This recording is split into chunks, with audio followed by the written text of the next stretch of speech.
नमस्कार दोस्तों, स्वागत है आपका हमारे YouTube चैनल पर जिसका नाम है परीक्षिता एकेडमी।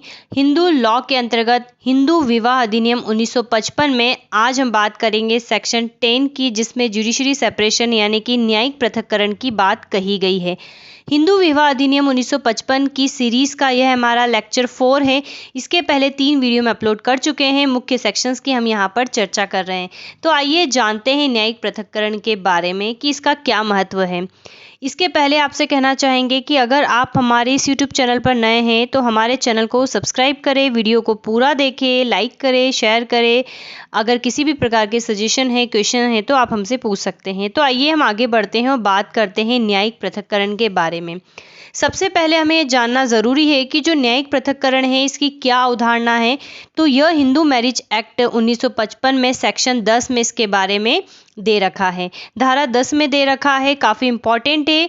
और यह जो कंसेप्ट है, यह अधिनियम जब 1955 में अधिनियम आया था तो उसके पूर्व बाद के जितने भी सिचुएशंस है सभी पर लागू होता है। क्योंकि कुछ ऐसे लॉ होते हैं जब वो अप्लाई होते हैं तो उनका प्रभाव भूतलक्षी नहीं होता, अर्थात उसके पहले जो घटित हुआ उस पर लागू नहीं होता, लेकिन यह दोनों पे लागू होता है, पहले पर भी और बाद पर भी। और दोनों पक्षकार इसके लिए जो है याचिका प्रस्तुत कर सकते हैं। ऐसा नहीं है कि जो पीड़ित पक्ष है वही याचिका लेकर आए। तो ये भी अपने आप में काफ़ी इम्पोर्टेंट पॉइंट है। और विवाह जो संशोधन है, विवाह विधि संशोधन अधिनियम 1976 के बाद इसमें कुछ संशोधन किए, कुछ परिवर्तन किए गए और फाइनली कुछ बेस तैयार किए गए हैं न्यायिक पृथक्करण के कि क्या होता है। अगर हम इसे कम शब्दों में समझे तो यह भी एक भूल सुधार का एक बहुत ही बढ़िया सेक्शन है, जिसमें सिक्के के दो पहलू की तरह इसका भी इस्तेमाल किया जाता है। अर्थात अगर कोई पक्ष हमने आप जाना है कि अगर किसी में कोई रीज़न नहीं है अलग रहने का तो वो धारा 9 ला सकता है, लेकिन अगर इनमें कुछ रीजंस होते हैं, लाइक एक पार्टी का किसी से अफेयर हो या फिर क्रुएल्टी हो, अभित्याग हो, या किसी प्रकार की कोई गंभीर बीमारी हो, या किसी ने संसार त्याग दिया हो, कई प्रकार के कुछ इसके लिए ग्राउंड निश्चित किए गए अगर होते हैं तो न्यायिक पृथक्करण की आज्ञप्ति न्यायालय से ला सकते हैं। और जब न्यायालय आज्ञप्ति पास कर देता है और 1 वर्ष के बाद अगर फिर से जो है वो साथ में नहीं रहे तो फिर वो तलाक के लिए जो है ग्राउंड तैयार हो जाता है, याचिका लगा सकते हैं। ठीक है, तो न्यायिक पृथक्करण के इंपॉर्टेंस को हम समझेंगे, लेकिन इसके लिए हम आगे बढ़ते हैं तो हम उन प्रमुख आधारों की बात करते हैं कि क्या ग्राउंड होते हैं न्यायिक पृथक्करण को पाने के। तो सबसे पहला हमने यहाँ पर अफेयर जरूर लिखा हुआ है, लेकिन अफेयर से भी बढ़कर है ये। तो जब विवाह का एक पक्षकार या फिर जो भी रिस्पोंडेड होता है, प्रत्युत्तरदाता होता है, अगर वो विवाह के बाद स्वेच्छा से किसी दूसरे व्यक्ति के साथ रिलेशन बनाता है तो यह न्यायिक पृथक्करण का एक आधार बन सकता है। ठीक है, तो हमने यहाँ पर अफेयर लिखा, लेकिन वो इससे मतलब इसका निकलता है। तो इस सामने वाला तो जो उसका दूसरा लाइफ पार्टनर है वो इसके लिए न्यायिक पृथक्करण की आज्ञप्ति ला सकता है। यहाँ पर ही ध्यान रखना है। दूसरा है क्रूएल्टी यानी कि क्रूरता। अगर कोई एक पक्ष किसी दूसरे पक्ष के साथ क्रूरता करता है तो ला सकता है। डिजर्शन का मतलब होता है अभित्याग, अर्थात कोई एक पक्ष या पति या पत्नी कुछ इस प्रकार का व्यवहार करते हैं कि दूसरा घर छोड़ने को मजबूर हो जाता है, या फिर पति की कुछ इस प्रकार की एक्टिविटी होती है जिससे पत्नी घर छोड़ देती है, तो उसको डिजर्शन कहा जाता है। और डिजर्शन के लिए 2 वर्ष तक का समय निर्धारित किया गया, अर्थात 2 वर्ष बीत चुके हैं तो पक्ष कोई भी एक पार्टी जो है आज्ञप्ति न्यायिक पृथक्करण की ला सकती है। लेप्रोसी मतलब कोढ़ हो, वेनेरल डिसीज अर्थात रतिजन्य रोग हो, देन मानसिक विकृता हो, माइंड अनसाउंडनेस हो, धर्म परिवर्तन कर ले अगर एक पक्ष, या फिर कोई एक पक्ष संसार का परित्याग कर दे जैसे संन्यास ग्रहण करके, तो न्यायिक पृथक्करण की आज्ञप्ति ला सकती है। प्रकल्पित मृत्यु अर्थात यदि विवाह के किसी एक पक्षकार के बारे में 7 वर्ष या इससे अधिक समय से उन लोगों के द्वारा इसका जीवित होना नहीं सुना गया है तो उसके विशेष संबंधी है, और जिन्हें यदि वह व्यक्ति जीवित होने का ज्ञान होता है तो विवाह के दूसरे पक्षकार को न्यायिक पृथक्करण की आज्ञप्ति प्राप्त करने का क्या होता है, अवसर प्राप्त हो जाता है। देन इन बेस ये दोनों पक्ष को है, लेकिन स्त्री को या पत्नी को कुछ अतिरिक्त आधार दिए गए हैं जो कि पति को नहीं है, कि अगर पति द्वारा बहु विवाह कर लिया जाता है तो पत्नी जो है ये आज्ञप्ति ला सकती है। अगर पति द्वारा रेप, गुदा मैथुन अथवा पशुगमन किया जाता है तो वह जो है आज्ञप्ति ला सकती है। या फिर हिंदू दत्तक ग्रहण एवं भरण पोषण अधिनियम 1956 की धारा 18 और दंड प्रक्रिया संहिता जो बहुत मोस्ट पॉपुलर है, जिसे भरण पोषण के लिए जानते हैं, सीआरपीसी 125 के तहत अगर पत्नी के पक्ष में फैसला पारित हो जाता है या फिर यदि उसका विवाह 15 वर्ष से कम आयु की पूरा होने के पूर्व संपन्न हुआ है और उसने 15 वर्ष की आयु प्राप्त करने के बाद किंतु 18 वर्ष की आयु प्राप्त करने के पूर्व विवाह को निराकृत कर दिया है, तो इन 4 कंडीशन में जो है पत्नी न्यायिक पृथक्करण की आज्ञप्ति ला सकती है। तो ये जो होती है आज्ञप्ति होती है। अब हम इसको आगे समझे इसके पहले हम यहाँ पर इसके महत्व को समझते हैं कि एक्चुअल में इसका महत्व क्या है। अगर हम वर्तमान परिप्रेक्ष्य में देखें तो जब जनरली जो न्यायिक पृथक्करण और तलाक है इनके सेम बेस हैं, सेम ग्राउंड है, कुछ एक में अंतर होते हैं, तो जनरली अब डायरेक्ट जिसको छोड़ना रहता है वो डाइवोर्स की आज्ञप्ति लाता है, क्योंकि ये संशोधन जो 1976 में हुआ था उसके बाद ये परिवर्तन लाए गए हैं। इसके पहले न्यायिक पृथक्करण का विशेष महत्व होता था, तो तलाक से पहले वे लाते थे। तो अब बेसिकली न्यायिक पृथक्करण में क्या होता है, तो न्यायिक पृथक्करण में वैवाहिक संबंध का विच्छेद नहीं होता, अर्थात अगर ये ग्राउंड है फिर भी अगर न्यायालय आज्ञप्ति पारित कर देता है तो विवाह समाप्त नहीं होता है, बल्कि विवाह क्या होता है, कुछ समय के लिए स्थगित हो जाता है और दोनों पक्ष जो है एक दूसरे से सहवास के दायित्व से क्या हो जाते हैं, मुक्त हो जाते हैं। ठीक है, दोनों क्या होते हैं, सहवास के दायित्व से अर्थात साथ रहने के दायित्व से मुक्त हो जाते हैं, एक दूसरे के साथ रहने भोजन आदि करने के लिए बाध्य नहीं रहते हैं। यदि याची कोई स्त्री है अर्थात पैटिशनर अगर कोई महिला है तो उसे पति से एक निर्वाह धन प्राप्त करने का अधिकार मिल जाता है। यदि वह पति है तो धारा 25 के अंतर्गत पत्नी से भरण पोषण का दावा कर सकता है, हालांकि ये कंडीशनल है।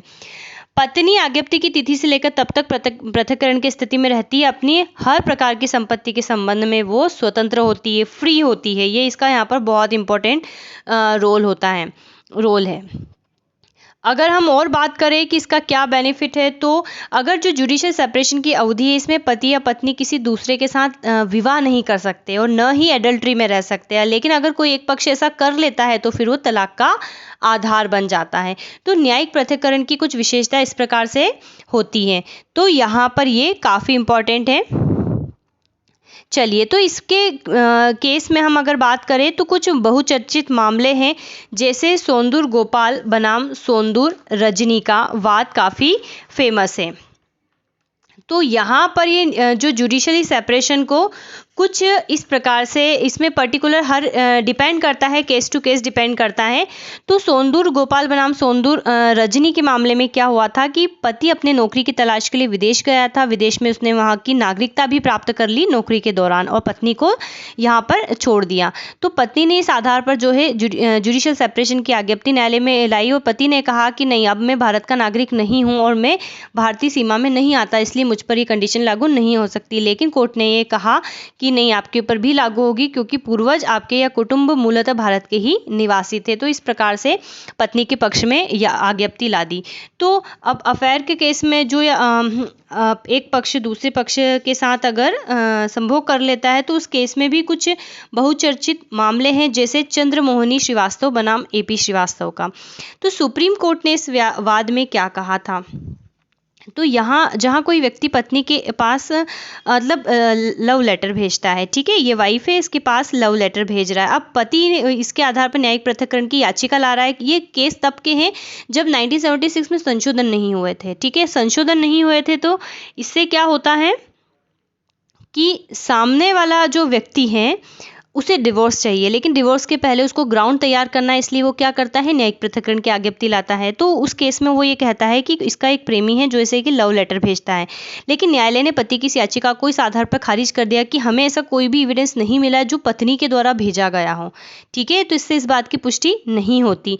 तो ये चंद्रमोहनी श्रीवास्तव बनाम एपी श्रीवास्तव का मामला है। अरुणा कुमारी बनाम ए जनार्दन के मामले में सुप्रीम कोर्ट ने साफ कहा है कि जहाँ किसी मामले में न्यायालय ने धारा 9 के अंतर्गत कोई आदेश पारित कर दिया हो और उस आदेश के परिणाम स्वरूप भी पति पत्नी के बीच दाम्पत्य पुनर्स्थापन नहीं हुआ, तो उस स्थिति में न्यायालय न्यायिक पृथक्करण की आज्ञप्ति पारित करेगा। बाद में पक्षकारगण विवाह विच्छेद की आज्ञप्ति प्राप्त करने के अधिकारी होंगे। तो ये सिचुएशन, ये केसेस जनरली उस वाली कंडीशंस के हैं। लेकिन अब जब 1976 में यही ग्राउंड बना दिए गए डिवोर्स के, तो जनरली अब लोग डिवोर्स पे ज़्यादा जाते हैं, जो कि धारा 13 में दे रखे। तो इसी प्रकार से और भी क्रूएल्टी के मामले में बहुचर्चित वाद है। तो क्रूएल्टी क्या होती है जनरली? तो क्रूएल्टी जो होती है बेसिकली दो प्रकार की होती है, एक शारीरिक और मानसिक।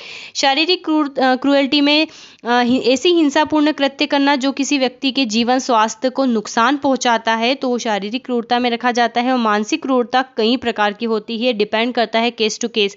न्यायालय भी इस बात को मानता है कि मानसिक क्रूरता के लिए पारिस्थितिकी परिस्थिति काफ़ी महत्वपूर्ण होती है, जैसे एक दूसरे को मिथ्या दोषारोपण करना, ठीक है, या फिर किसी के ऊपर जो है एक्स्ट्रा मैरिटल अफेयर का आरोप लगाना, अपशब्द कहना, वेश्यावृत्ति के लिए स्त्री को बाध्य करना, निंदा करना, व्यंग कसना, बिना किसी आधार अथवा औचित्यपूर्ण कारण के पत्नी पर जारता का लांछन लगाना जो है मानसिक क्रूरता के अंतर्गत आता है, ठीक है। या फिर हम कहें कि अगर कोई पत्नी उसकी पति को माता बहनों से अलग रहने के लिए बाध्य करती है तो वो भी मानसिक क्रूरता में आता है। आजकल मानसिक क्रूरता में कुछ झूठे केसेस भी आ गए हैं कि अगर पत्नी पति के ऊपर केस करती है और वो हार जाती है, वो झूठी साबित हो जाती है, तो वो भी क्रूएल्टी का एक ग्राउंड बन जाता है। तो कई प्रकार से क्रूएल्टी को जो है डिफाइन किया गया है। इसी प्रकार से जया चंद्रा बनाम अनिल कौर के मामले में हिंदू विवाह अधिनियम की धारा 13 के अंतर्गत क्रूरता के बारे में एक सामान्य सिद्धांत को प्रतिपादित किया गया और उपरोक्त वाद में न्यायालय ने यह कहा कि क्रूरता मानव के आचरण एवं व्यवहार के माध्यम से होती है तथा जहां मानव आचरण एवं व्यवहार इस तरह के हो कि दूसरे एक के पक्ष के साथ रहना मुश्किल हो जाए तो वो क्रूरता माना जाएगा।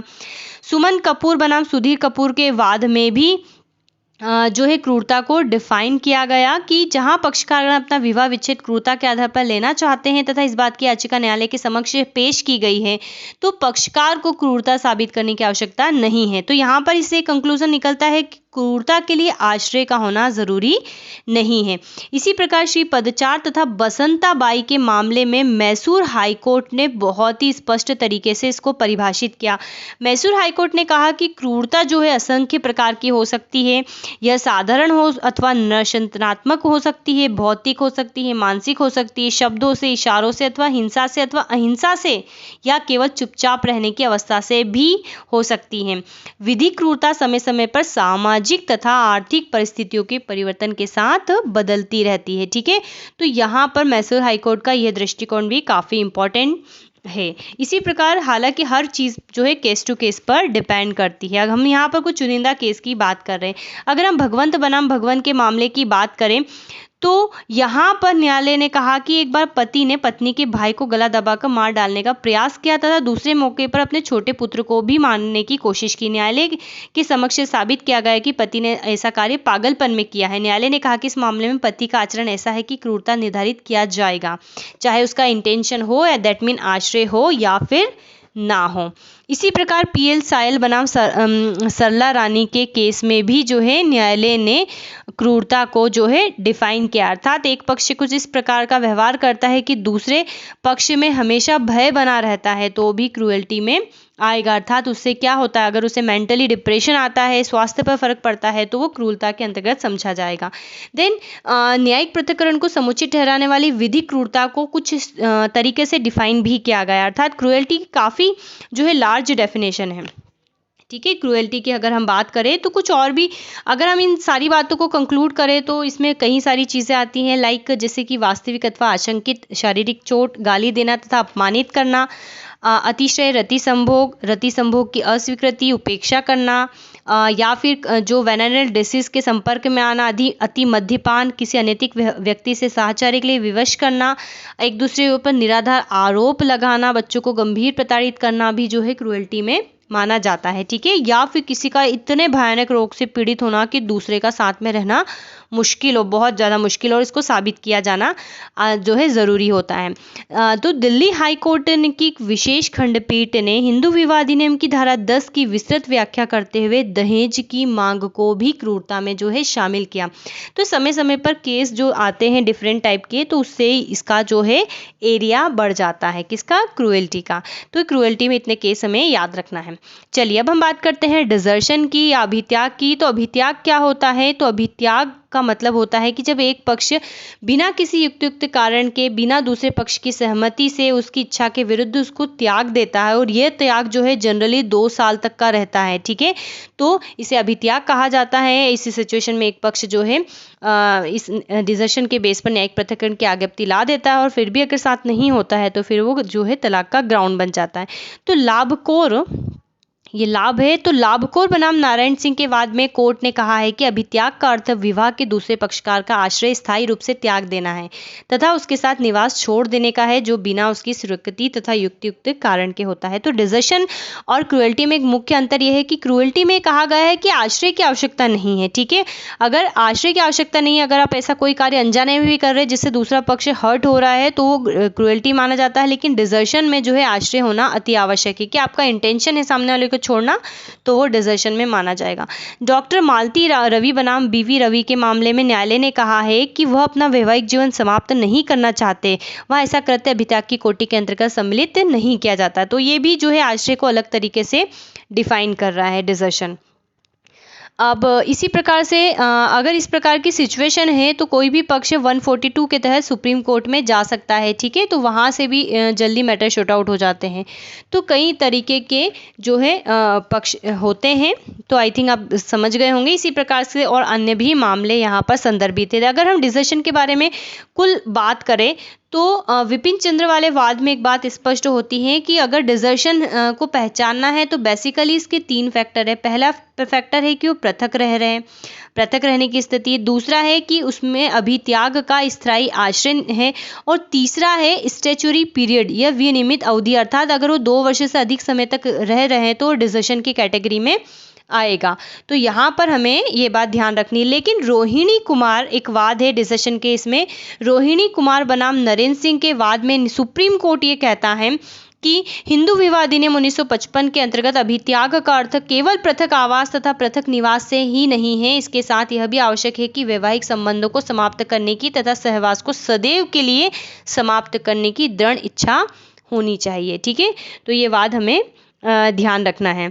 अब पीवी वी राघवन बनाम टीएस पार्वती के वाद में केरल हाईकोर्ट ये कहता है, यहाँ पर एक केरल हाईकोर्ट का केस है कि जहां अलग रहने का आश्रय नहीं साबित किया जाता वहां न्यायिक पृथक्करण की आज्ञप्ति नहीं प्रदान की जाती है। ठीक है, तो यहाँ पर सिंपल सी बात है कि जो आरोप लगा रहा है, जो अभित्याग के लिए याचिका लगा रहा है, तो वहां पर उसको पर भार होता है कि उसे साबित करना होता है कि वह क्या कर रहा है, कि सामने वाले पार्टी ने उसका जो है अभित्याग किया हो, डिजर्शन किया हो। इसी प्रकार एक कंस्ट्रक्टिव डिजर्शन का भी एक टर्म चलता है। इसका अर्थ होता है कि विवश करना किसी को, मतलब जब विवाह का कोई एक पक्ष दूसरे पक्षकार द्वारा घर छोड़ने के लिए बाध्य किया जाता है, तो वहाँ पर कंस्ट्रक्टिव डिजर्शन का डेफिनेशन आता है। ठीक है, अर्थात कोई एक पक्ष कुछ इस प्रकार से व्यवहार कर रहा है, वो व्यवहार चाहे वो चुप रहकर हिंसा से इशारों से व्यंग से, जिससे दूसरा पक्ष मजबूर हो जाता है, तो वो कंस्ट्रक्टिव डिजर्शन में आता है। ठीक है, तो लेकिन क्या अभित्याग हमेशा रहता है? नहीं भाई, अभित्याग को समाप्त भी किया जा सकता है। तो इसके लिए 3 कंडीशन है, बहुत सिंपल,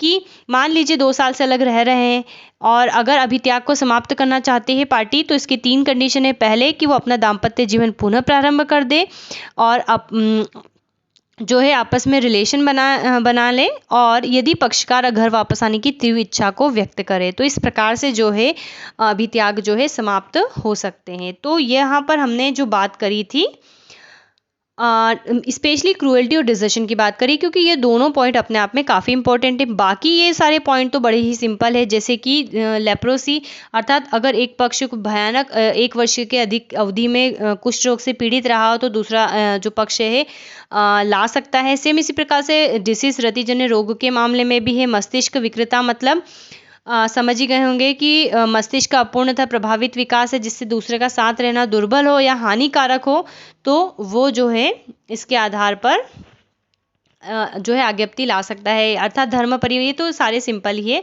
तो ये जो है प्रमुख बेस दिए गए हैं, एक ग्राउंड होते हैं न्यायिक पृथक्करण के। तो न्यायिक पृथक्करण का बेनिफिट क्या है? पहली बात तो अगर न्यायालय आज्ञप्ति दे देता है और 1 साल के अंदर साथ में नहीं रहते हैं, तो वो है जो है तलाक का एक ग्राउंड प्रिपेयर हो जाता है। और अगर वो इतनी चीज़ें होने के बाद अगर फिर से अपनी आपसी समझौते से रहना चाहे, तो यहाँ पर जो है रिश्ता सुधर भी जाता है। तो ये दोनों ही की तरह ही काम कर रहा है। तो डिपेंड करता है पार्टीज के ऊपर। तो दोस्तों बताइएगा आज का हमारा वीडियो कैसा लगा। देन अब हम अगले वीडियो में सेक्शन 11-12 की चर्चा करेंगे। शून्य तथा शून्यकरणीय विवाह अपने आप में काफ़ी इंपॉर्टेंट है। तो अगर आप हमारे इस यूट्यूब चैनल पर नए हैं तो चैनल को सब्सक्राइब करें, वीडियो को लाइक करें, शेयर करें। Have a nice day and thanks for watching.